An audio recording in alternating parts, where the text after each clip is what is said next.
Good afternoon and welcome to Nigeria Now here on Echo Television International. I am Rachel Tanze and with me is Sambo Solomon. Good afternoon. Good afternoon, Rachel. How are you Nice doing? to have you on the show. Yeah, I'm it's a fine. pleasure. How about you? Yeah, I'm good. I'm good. All right, Yes. welcome. Thank you. So today on the show, we have so much to talk about. And one of the concern for me is just the statement coming from our president. Of course, I don't expect Tinubu to come out and say my policies are not working, everything is moving fine. These are the kind of words I expect coming from the, of course, he has to stand firm with what he believes are going to work for the country and what he has put in place. And he's clearly telling Nigerians that we are not in distress and then we are making progress. And we have no option than to, okay, you know what, listen to the president and say, we are still hopeful. We hope that you know what you're doing. However, for me, I just have few questions that perhaps will be the basis of our discussion. And then I think I also am a Nigerian, so I have the mind of Nigerians and then what others are also thinking. And if we are not in distress, what are we in? We are seeing looting. We talked about looting yesterday. It shows distress. If it's not if it's not distress, what are we in? That's the question I want to ask. I mean, if the president was to be listening to me at the moment, if he could just give us that answer. And secondly, I mean, if Nigerians are blind to this progress, let it be outlined to us. What headway are we making ever since you coming into office with all your policies that you have put in place? What are the progress that are probably there and Nigerians cannot see it?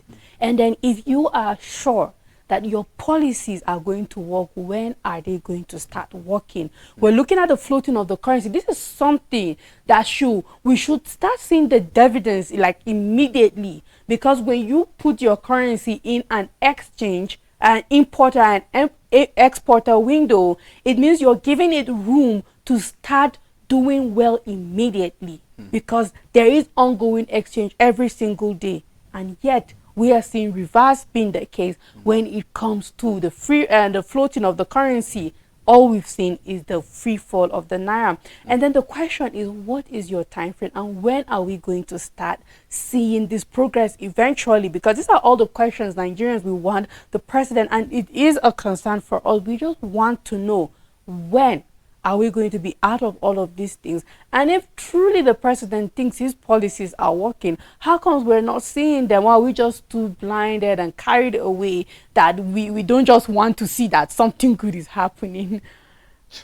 Rachel, if you say you are not seeing, I believe someone out there will be tagging you as opposition. I guess so. That's just the truth. Yes. That's just it.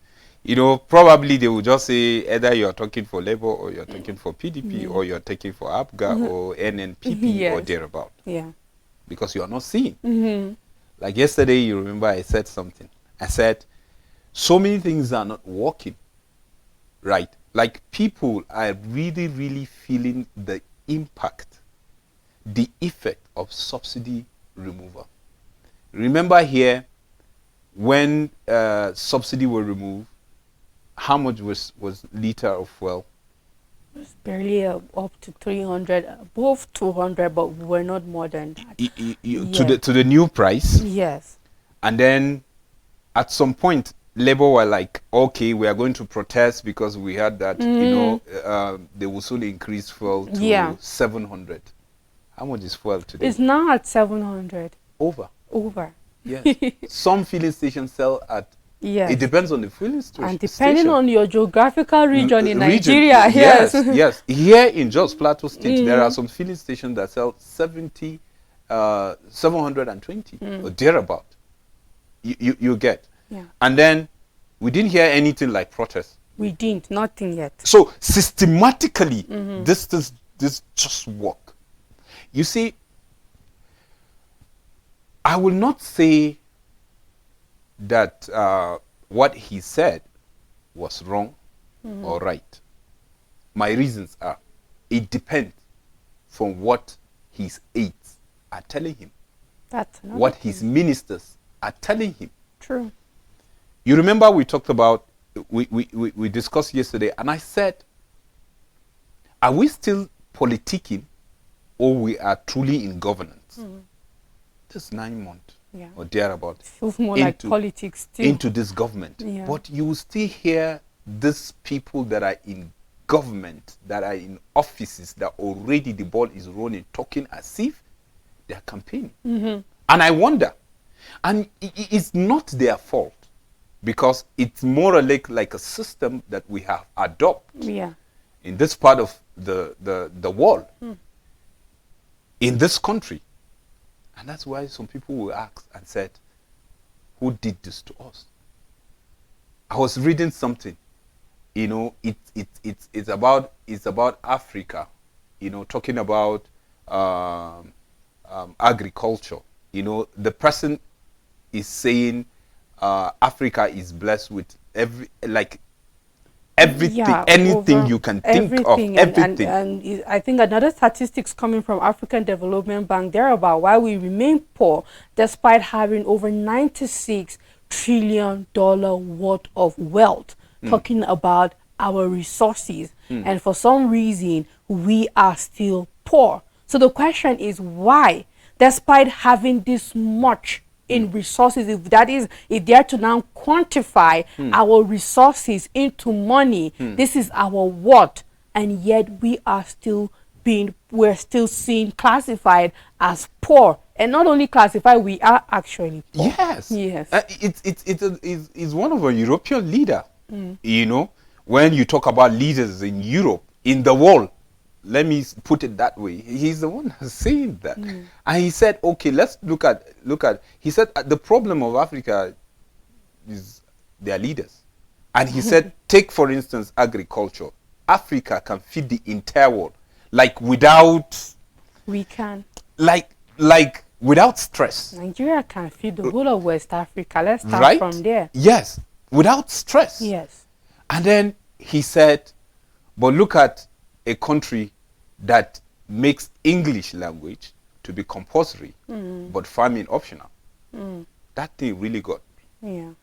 So that means you will speak fluent English, and but be hungry. with empty stomach. Yes. Do you get? But you see, I'm just narrowing down to the kind of leaders that we have. Yeah. During politicking, during campaign, you know, we want to hear, like, what do you have? How do you want to tackle this problem? Because even during campaign, you said you know our plight, Nigerians' plight. You know our pain. You know what we are going through. The reason why we believe him at that time, because he's part of the former government. Yeah. He can't say he wasn't. He is actually. Do you get? So that means he knows. And surprisingly, you will hear some of them, if not all, in this present government, blaming the past government. Still. And then it takes my mind back to the campaign. Like, okay, what really were you saying then? That means something was fishy. Something was fishy. So now coming to your question, maybe he is trying his all best. And then possibly, maybe there's no blueprint. And someone is just bringing something and says, sir, this thing will work. And then possibly, yes, it will work. But on what percentage? Exactly. On what percentage? Numbers and stats. That is it. Yeah. On what percentage? Yes, it's working. We are not saying it's not working. But on what percentage? Is it the larger or just few? And then always, because you only have privilege to meet those few, and they will tell you it's working, Nigerians are smiling. That is the reason why any small protest, any small complaint is just like you are an anti-government. So are we trying to look at governance with an objective mind? Why are you there in the first place? It's for the masses, not for the elite. So the concentration should be there. If you are talking about looting today, it's a sign. It's a sign. But you can't use that and say it's just hoodlums. Of course not. And Nigerians suffering The answer is yes, with a capital letter. And you just said something, and I believe that honestly, that is where the Nigerian government is missing it. And we are honestly yet to have an administration that think masses first. It's all about elite. Now, this is not even only for political office appointments. We can also put that into offices that were being appointed without politics into it. We can talk about our ministers. We can talk about directors at the MDAs. And the bigger fish there, we can talk about our Central Bank of Nigeria governors.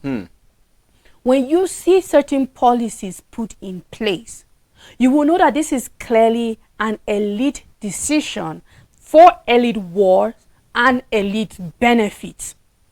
And I believe that that is the same thing we are going on in this, we are seeing with this administration. You take out subsidy and the masses was not the number one on your mind. Because if they were, you wouldn't take the subsidy in the first place. You wouldn't. Because you know what the fuel pump price will become if only you were thinking of the masses. And having your statistics of who is the poorest of the poor in Nigeria, you know it means that automatically this figure will make life hard, not only for the poor of the poor, but those who are between managing the margin of middle class. Now we can talk the same thing about our currency floating. You know that we are a highly consuming nation. You look around your house, look at your office, look at everything we have, apart from the vegetables grown on our soil. Everything, every single thing, look at it around you. We can make a very simple example, even in the studio where we are right now, and say what I'm holding right now is not made in Nigeria. The clothes that is on me is not made in Nigeria. My wristwatch is not made in Nigeria. Nothing is made in Nigeria. We consume everything. Then you know that we are the ones who are bringing in these things and demanding foreign currency. And because we are not a producing country, nobody is demanding our currency. And yet you decided to float a currency that is barely in demand. And you wonder if this thought was from the angle of the masses, you won't even dare try it in the first place. And I believe that that is where our leaders are missing it completely. That when they decide and think of a policy, the common man is not the first on their mind. It's the investors that are already making billions. It's the dollars that they already have and what it would appreciate for them in naira eventually. Because any government that has the common man in mind will not think of these policies in the first place, but will rather think of what will benefit the poorest of the poor in the country. And this is where our leaders need to start getting it right. If not, they will never understand or even feel our hardship whatsoever. I agree with you, Rachel. So what are we saying? We need leaders that are dogged, leaders that understood even the Nigerian system. Let me put it that way. System, that's everything encompassing. And then you know how to navigate. Like one of the policy is subsidy removal. I asked this question. You were part of the former government. Now you have taken over. You don't longer belong to that. Because anything after this government, anything done after this your government, you will be held responsible. Yes. So that means if then you are just someone that is there, that you cannot say anything that will hold waters, now you are the commander-in-chief. So that means we need a leader that is going to be dogged, that is going to be rugged, that he will go out and do what he feels is good for the country, not now, but in the future. Yes, in the future, but you must have a short time and a long term plan. Definitely. By so doing, that is how the citizens will feel the impact of the short-term plan and believe in your long-term plan. Yeah. Before you know it, because who are you doing that for? It's for your people. And if you are doing it for them, that means even the future that you're talking is for them. So they are the ones that will even help you to achieve the future plan. Yeah. So they have to feel the effect in the short-term plan. Now, before former President Buhari, when he was planning to remove fuel subsidy, he talked about fuel subsidy in his own campaign, which I saw it as a scam. Because since he came 8 years, he never tried anything like removing fuel subsidy. 8 years. He came with a supplementary whatever for 6 months, that after that there will be nothing like fuel subsidy. He's going to remove it. That was President Muhammadu Buhari. Now you are coming as a new president. That means there is still that window that you can still bring supplementary to the house and said, yes, we know that this thing is expiring now. From now, there is nothing like subsidy, but I have to study this thing very well. Then maybe I'm studying it from outside, and probably they are not giving me the right statistics. Yeah. Now I'm in, I will position my people to study this very well and then give me the right advice on how to go about it. So for now, I'm adding another 6 month subsidy, a supplementary whatever on subsidy, so that I will study the system, and then after then I will make my decision. Definitely Nigerians should know that subsidy will be gone, and from there you make arrangement for everything that you know is going to affect the masses. Now we are talking about cash transfer. Is another policy of government to cushion the effect. Is that what we need? Is that what we need? And that's the question. If that is what we need, then it could have worked in the past, because we keep going back and forth concerning policies, and then we can make mention of Bureau de change, for example. We can make this not the first time we tried floating this our currency, for example. And the question is, what makes you think it will work better now when it didn't work, even when the value of the naira was better than what it is now? And these are some of the questions. And even when you put a ban and you keep uplifting it, in the past, what was the reason behind you stopping this exchange or this trade with these operatives, when the currency, you have to keep putting this in mind, was much better?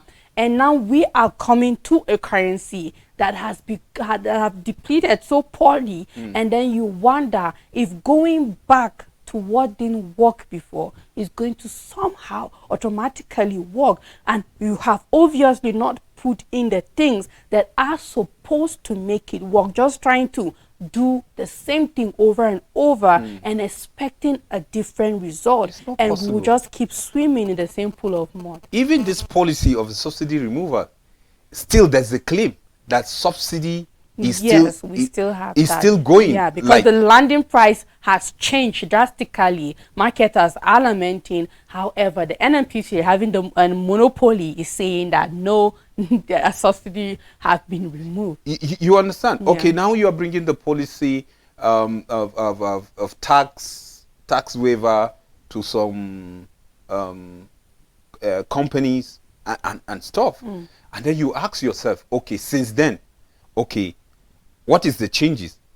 Are companies now rushing to come to Nigeria, or they are folding? They are folding. So you ask yourself, are we truly, is the tax waiver what businesses really need? That's the questions that Nigerians are asking. And you have the economists, the expert out there, digging this, making analysis, giving out statistics, that this government will just drop their ego and just pick those things and then work with them. Because as far as I'm concerned, it's just like the government came clueless.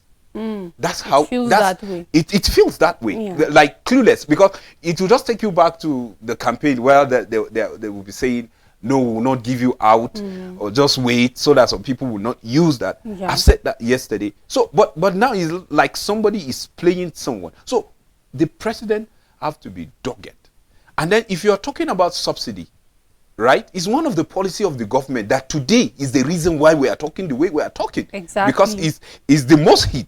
And then you said, okay, the claim was that people have been collecting subsidy wrongly. The first that a leader should do is who are those people that have been zapping from the taxpayers' money and they are eating and they are going scot-free, and then the masses. System. You flush the system. You bring them, because if you say for this particular period of time we have been paying subsidy to the wrong people, then that means we have money with them that will run this government. In fact, this should have been the place that he will go and collect those money and run his government without even collecting. First place to go without even collecting loan. Because you have the money. You know you have been paying wrongly. You know, because you told us when you are campaigning. So it should be the first target, not even the masses. Because they are the people that are putting the masses in this kind of condition and even affecting the economy. Okay, now, taking up the subsidy. Okay, where is it going to? Where is it going to? Now you are talking about adding money to state government. Now you're talking about extra, what do they call it? A palliative. Yes, palliative. To government workers. Some are even giving 10,000 from the extra money that states are receiving as their own monthly allocation from FAAC. You understand how many governors are really spending this money? And that's my concern. It's my concern because when we talked about removing fuel subsidy, we knew that the pressing issue is our refineries. Now, I'm not saying that state government should not get more subvention, should not get more allocations and all of that. But the question is, there are no refineries in all of these states. They are all not oil producing, and this is still our major revenue in the country. So what are we thinking as a government? If you are carrying that money and giving it to state governors, and the most they can do is still palliative, because we are yet to see major employments going on. We're talking about minimum wages and all of that. But what is the thing that the common Nigerian is going to feel the impact? And that is where we are thinking that the common sense of the federal government should be channeling this money to what everybody in Nigeria will feel the impact. And that is, of course, refining our oil. And eventually seeing that the price of oil is going down, because now, regardless of your state, regardless of whether you get palliative or not, regardless of whether you see any money coming from the federal, whether you get minimum wage or not, businesses will thrive. Goods and prices of food in the market will go down, because marketers are complaining about transport costs, diesel, and all of that. We saw when truck drivers want to go on strike and all of that. And what is the thing that every man, every common person in the country will feel the impact, and we are not seeing them channeling this money towards that? And then we wonder and ask if we are really making progress, because President Tinubu said we are making progress. Well, yes, maybe we are making progress, but what kind of progress in a time like this, with technology, with innovations? You know that people like countries, advanced countries, are moving like a speed of light, and then you are moving like a tortoise, or chameleon. That's the question. And then you ask yourself, if you call yourself the giant of Africa, and then you look at other countries, are we really the giant of Africa? Are we? I mean, like, I'll just like us, because we have like over 3 things. I'd like us to just go to the last thing I just wanted to quickly talk about, and which is we are having armies saying that they have no desire for coup. Okay. Why are they saying that? Why are they saying that?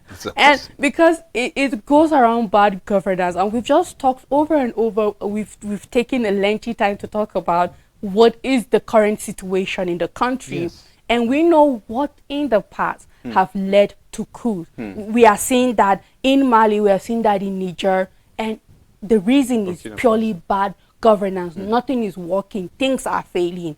And it feels that way in Nigeria. However, we are having our army telling us that they have no desire whatsoever to outthrow this current government, and they are willing to make sure Rachel, democracy. I will tell you, what do you move. expect to hear from somebody that was just given an appointment? Yeah. Do you get? Of course. Yes, loyalty, of course. Loyalty is yeah. expected from him, and they will do everything possible. Yeah. You know, and then we know. Check the history of coup. You know, in the world, it's not generals sometimes that do it's coup. Not yeah, sometimes. from where you least expect. That's where, because you will find out somebody is pushing an ideology that he feels is being tilted. Yeah. Somebody is having an ideology that he feels that, you know, it won't get the light of the day, and he feels this is the only way that he can come, and then he will push the ideology.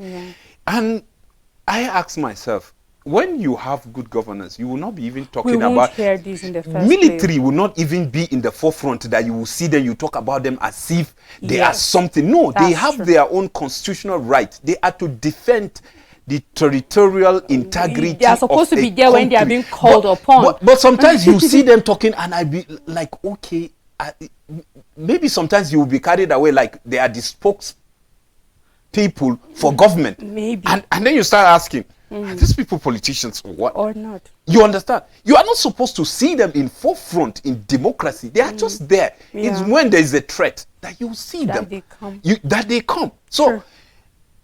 yes, military coming coup is not an option, but you can't rule it out when you have bad governance. Yeah. And if you see politicians jittering, it's because they know what they are doing. Then why do don't the they right do the thing right so that thing? you will not even talk and Yes. said, it's like, because when you see somebody talking about something frequently, that thing is disturbing the person. It is.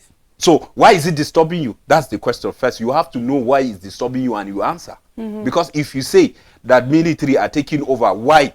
What was their excuse, you know, of taking over? Is bad governance. You know how you use the public money, taxpayers' money, and then you do things that ordinarily is not moral.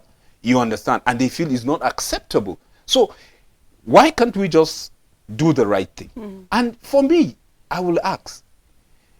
Now they are talking about the National Assembly probing 30 trillion. Yeah, ways and means together Ways with anchor borrowers loans and all of that. 30 trillion for how long? Just within just the final days of the last administration. Do you this get is barely 1 month before 30 leaving trillion the office. in this country? Yeah. Then that means the entire world will be rushing here to Exactly. see how speedily Nigeria is going when It it should with that kind of money. Yes, because of we're looking course. at a budget that stopped at 28 trillion naira, and then this money was not for the entire year budget. It was just released for a short, approved for a very short period of These time. are kind of the things that trigger issues of coup. Yeah. So what I would say, coup is not an option, but our leaders should do the right thing. Yes. I feel President Tinubu, you're trying. When he came, when he removed that subsidy, we know he's dogged. The next thing people are asking is for him to chase those people that take those money wrongly and collect slept them. on it. But he slept on it. So Yeah. people begin to see just maybe a political undertone to whatever he's doing. Yeah. So he should wake up, because Nigerians have hope in him. Yes, forget his emergence, but God can use anybody to turn around the future and the fortune of Nigeria. Yeah. So I'm calling of him, he's listening. I know they follow this program. Please, he should do something. He should not sit down on that comfort zone and listen to those people, because some of these ministers, they are just looking for money to just go and campaign and look for governor after this term. True. So they are not even concerned about what he's going. So it is about his image. So anybody that is not doing well, anybody that is telling him something, because I'm happy when he went to Qatar and he said, if there's anybody that is asking for bribe, it shouldn't come from him. It shouldn't come from our president, our number one, to be saying this. You understand? But it's the right step at the right direction. True. If a president can own up and say, if things are going wrong, please contact me. Let me know from the direct source. It will help us. Anybody that needs to be fired should be fired. You understand? That will make your government stand. And then, who knows? Maybe 2027. Who knows? Who knows? the mindset Hopefully. of Nigeria will just turn towards you because Solomon, seeing that they have we changed. just or have whatever. no option but to just keep hoping that Yeah. the president will do good by Nigerians, and then eventually he is very optimistic about his policy, and because he is our president, we will be optimistic with him that we are making progress, and very soon we will start seeing But a you shouldn't expect positive, Nigerians to be quiet. no, we Yeah, won't be quiet. yeah. We They are- should we see are an being positive. pinched left, We right, will center. talk about, and that is Sure. what we are doing here right now. So Sambu Solomon, thank you so much for doing Thank you this for show with having me, me Rachel. today. And to our viewer out there, thank you for keeping a date. Thank you for not going anywhere. Till we come your way tomorrow, this same time. Goodbye.